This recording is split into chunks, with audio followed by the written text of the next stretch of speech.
જય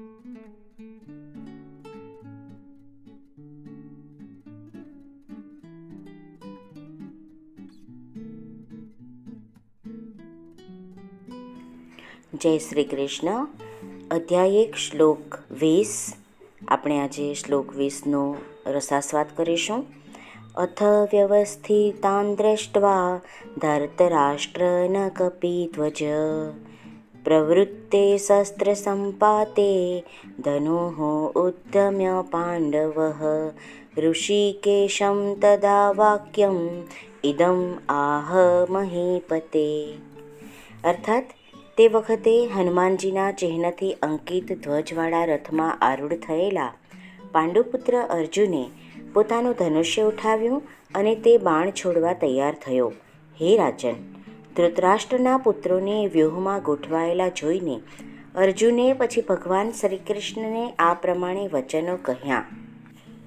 મિત્રો, હનુમાનજીએ જ્યારે રામ તથા રાવણના યુદ્ધમાં રામની સહાય કરેલી અને ભગવાન શ્રી રામનો વિજય થયો હતો, અત્યારે અર્જુનની સહાય અર્થે તેના રથ પર રામ તથા હનુમાનજી બંને ઉપસ્થિત છે. ભગવાન શ્રી કૃષ્ણ એ રામ પોતે જ છે અને જ્યાં જ્યાં ભગવાન રામ હોય છે ત્યાં ત્યાં તેમના નિત્ય સેવક હનુમાનજી તથા નિત્ય સંગીની લક્ષ્મી સ્વરૂપા સીતાજી પણ ઉપસ્થિત હોય છે ને. તેથી અર્જુનને કોઈ પણ શત્રુનો ભય રાખવાનું કારણ નહોતું. અને બધાથી વિશેષ વાત એ હતી કે ઇન્દ્રિયોના સ્વામી ભગવાન કૃષ્ણ માર્ગદર્શન આપવા પ્રત્યક્ષ રીતે ઉપસ્થિત હતા. એ રીતે અર્જુનને યુદ્ધ કરવાની બાબતમાં ઉત્તમ માર્ગદર્શન મળી રહી શકે એમ છે. આવા શુભ સંજોગોમાં જેની વ્યવસ્થા ભગવાને પોતાના સનાતન ભક્ત તરીકે કરી હતી તેમાં નિશ્ચિત વિજયના લક્ષણો સ્પષ્ટપણે જણાતા હતા.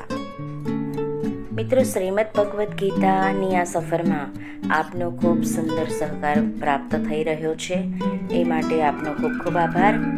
આ સફરમાં આગળ વધીશું હવે એક નવા વિડીયો સાથે. ચેનલને સબસ્ક્રાઈબ કરી દેજો જેથી કરીને આવનારા તમામ વિડીયો આપ સહુ ખૂબ આસાનીથી જોઈ શકો.